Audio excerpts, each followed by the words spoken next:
In this training video, we're going to show you how to use one of the more powerful effects in the PhotoGraphic Edge's Platinum Edition software.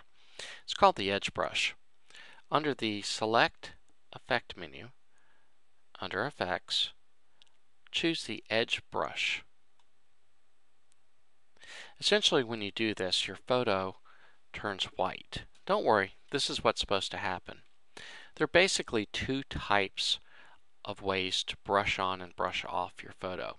At the top of the Edge Brush controls, you'll see brush type. You can either reveal or remove.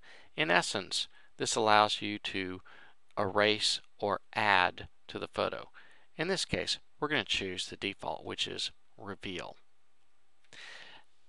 You'll see a style menu here, airbrush and watercolor. These are the two different ways to brush on. Watercolor is more of an additive brush stroke. Airbrush is more of a solid brush stroke. We're going to choose airbrush. Next, we're going to choose to load up a brush. There's a lot of different brushes to explore here, and for this tutorial we're going to limit it to just showing you a couple of the different types that are available.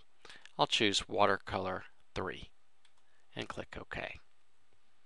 Down here we have our brush tool, and as you see, we turn it on and turn it off. The controls underneath here turn on and off as well. I'm going to keep my opacity at 100%, but I'm going to give it a little bit of a nice feather, and I'm going to increase the size slightly.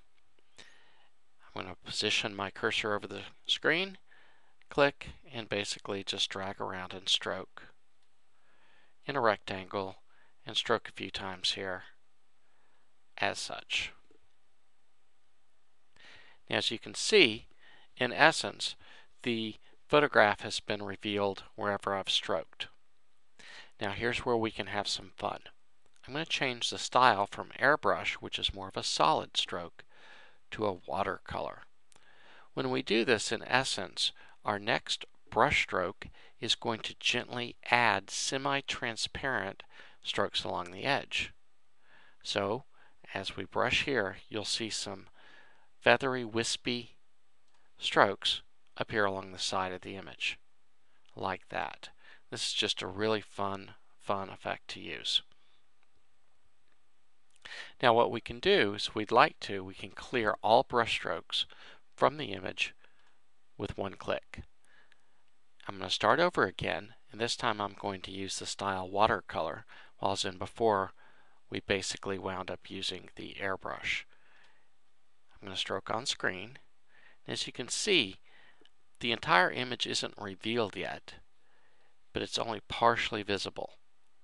I'm going to stroke again, and you can start seeing where the brush strokes are additive, and along the very edges of the stroke you see a more solid pattern emerging. And in essence, this is the edge brush in action.